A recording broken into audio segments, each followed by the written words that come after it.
क्या आपने कभी सोचा है कि एप्पल के फाउंडर स्टीव जॉब्स, फेसबुक के founder mark Zuckerberg and Virat Kohli जैसे लोग भारत के एक छोटे से आश्रम में क्यों गए थे? क्या ऐसा कोई राज था जिससे उनकी जिंदगी बदल गई? आज हम आपको बताएंगे एक ऐसे संत की कहानी जिनकी महिमा दुनिया भर में फैली हुई है। बने रहिए हमारे साथ क्योंकि यह कहानी आपको हैरान कर देगी। नमस्ते दोस्तों, मैं विकास शर्मा स्वागत करता हूं आपका इस YouTube चैनल पे। चलिए शुरू करते हैं कंबल वाले बाबा की कहानी। बट पहले जल्दी से चैनल को सब्सक्राइब करके वीडियो को लाइक कर दीजिए और कमेंट करिए जय सीताराम। चलिए शुरू करते हैं। नीम करौली बाबा को लोग हनुमान जी का विशेष अवतार मानते हैं। बाबा की शक्ति और आशीर्वाद से करोड़पति, प्रधानमंत्री, अभिनेता और क्रिकेटर भी उनके धाम पर सिर झुकाते हैं। उनके चमत्कारों की कहानियां आज भी भक्तों को प्रेरित करती हैं। दुनिया भर में बाबा जी के आश्रम में आकर अनगिनत लोगों को सही राह मिली है। उन्हें इस युग के सबसे महान संतों में गिना जाता है। उनका प्रभाव सिर्फ भारत तक सीमित नहीं है, वो पूरी दुनिया में फैल चुका है उनका प्रभाव। स्टीव जॉब्स को एप्पल कंपनी का आइडिया बाबा के आश्रम से आया था। मार्क जुकरबर्ग फेसबुक के कठिन दौर में बाबा के धाम आए और हिंदू धर्म से काफी प्रभावित हुए थे। विराट कोहली ने लगातार फेल होने के बाद बाबा के दर्शन किए और उनकी लाइफ में एक नया मोड़ आया।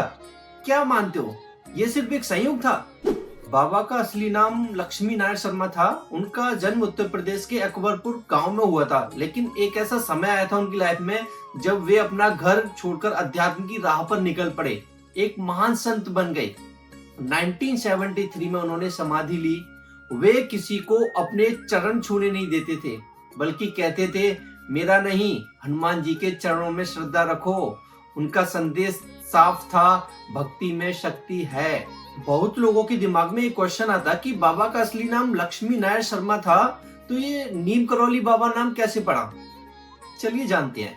एक बार बाबा बिना टिकट में ट्रेन में यात्रा कर रहे थे, तो टीसी ने उन्हें उतरने को कहा। बाबा करौली स्टेशन पर उतरकर नीम के पेड़ के नीचे बैठ गए, लेकिन तभी चमत्कार हुआ, ट्रेन आगे नहीं बढ़ी।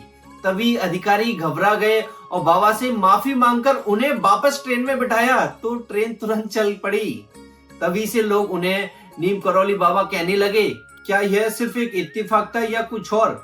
आप क्या सोचते हैं कमेंट में जरूर बताएं। बाबा की एक और कहानी मैं आपसे शेयर करता हूँ। नीम करौली बाबा हमेशा कंबल ओढ़े रहते थे, इसीलिए आज भी उनके भक्त आश्रम में कंबल चढ़ाते हैं। लेकिन इस परंपरा के पीछे एक अनोखी कहानी छुपी हुई है। 1943 में बाबा एक गरीब दंपति के घर ठहरते हैं, जिनका बेटा बर्मा के युद्ध क्षेत्र में लगा हुआ था। रात में उन्हें बहुत कष्ट हुआ था, लेकिन सुबह उन्होंने किसी से कुछ नहीं कहा, बस अपना कंबल उन्हें दिया और कहा इसे गंगा में प्रवाहित कर दो, लेकिन खोलकर मत देखना। साथ ही उन्होंने उस परिवार से कहा कि उनका बेटा 1 महीने में लौट आएगा। जब उन्होंने कंबल उठाया तो वह बहुत भारी लगने लगा, जैसे उसमें लोहा भरा हो। उन्होंने बाबा की आज्ञा का पालन किया और कंबल बहा दिया। बाबा ने उनके सारे कष्ट अपने ऊपर ले लिए थे और कुछ ही समय बाद उनका जो बेटा बर्मा के युद्ध क्षेत्र में था, वो सुरक्षित घर लौट आया और उसने बताया कि जब गोलियों की बौछार हो रही थी तो एक भी गोली उसे नहीं लगी, जबकि उसके सारे साथी मारे गए। यह वही रात थी जब बाबा उस दंपति के घर ठहरे थे और वो सारी लाखों गोलियां बाबा ने अपने ऊपर ले ली। ऐसे हैं हमारे बाबा। आज भी नीम करौली बाबा का आश्रम कैंची धाम लाखों भक्तों के लिए एक आध्यात्मिक केंद्र बना हुआ है। हर साल हजारों लाखों लोग यहाँ आते हैं ताकि शांति और आस्था की अनुभूति कर सकें। 1940 के आसपास बाबा उत्तराखंड के भवाली के पास पहुंचे। वहां उन्होंने एक युवक पूरन को बुलाया, जो यह देखकर हैरान था कि बाबा उसे नाम से कैसे जानते हैं। बाबा ने उसे खाना लाने को कहा और फिर गांव वालों को भी बुलाने के लिए कहा। इसके बाद उन्होंने एक जगह खुदाई करने को कहा। जब खुदाई हुई तो वहां एक रहस्यमयी गुफा मिली, जिसमें एक धूनी और चिमटा रखा था। यह स्थान धीरे धीरे प्रसिद्ध हुआ और आज इसे कैंची धाम के नाम से जाना जाता है। बाबा के जीवन में कई रहस्यमयी घटनाएं हुई हैं। एक बार गोविंद बल्लभ पंत बीमार हो गए थे और उनके निधन की अफवाहें फैलने लगी, लेकिन बाबा ने कहा यह खबर गलत है, वे अभी जीवित हैं और रहेंगे, और सच में भी ठीक हो गई। ऐसी ही एक घटना बांग्लादेश के पहले राष्ट्रपति शेख मुजीबुर रहमान के साथ हुई। जब वे पाकिस्तान की जेल में थे और फांसी की सजा हो चुकी थी, तब उनके भाई ने बाबा से प्रार्थना की। बाबा ने कहा तब बाबा ने उनको कहा, तुम्हारा भाई जल्दी रिहा हो जाएगा और अपने देश का शासक बनेगा। और कुछ ही समय बाद बांग्लादेश का निर्माण हुआ और मुजीबुर रहमान वहां के राष्ट्रपति बने। नीम करौली बाबा के चमत्कारों पर आधारित एक प्रसिद्ध किताब है मिरेकल ऑफ लव। इसमें उनके कई रहस्यमयी अनुभवों को जिक्र किया गया है, तो आप उसको पढ़ सकते हैं और बाबा की महिमा के बारे में जान सकते हैं। नीम करौली बाबा की शिक्षाएं हमें सिखाती हैं कि सच्ची भक्ति और प्रेम से जीवन के हर कठिन रास्ते को पार किया जा सकता है। उनके भक्त मानते हैं कि आज भी बाबा हमारे साथ हैं, बस उन्हें महसूस करने की जरूरत है। और बाबा बोलते हैं, आप सीताराम कहिए और आपका जो भी दुख है आप बाबा के श्री चरणों में रख दीजिए और बाबा आपके सारे दुख हर लेंगे।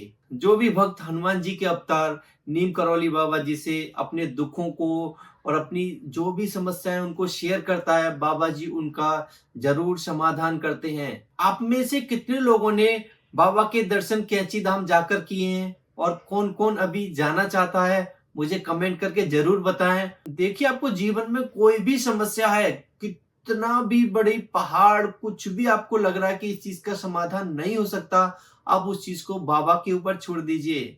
मेरा विश्वास है आपकी वो समस्या इतनी आसानी से सॉल्व हो जाएगी, आपको पता भी नहीं पड़ेगा।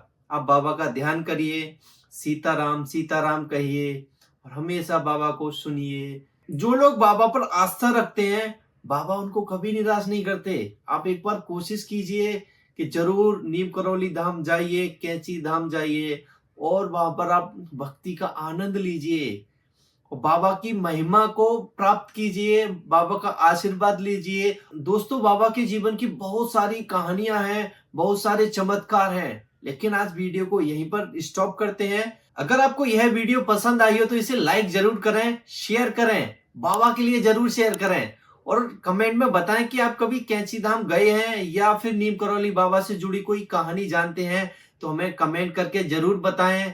जय श्री राम, जय बाबा नीम करौली धाम, जय श्री राम।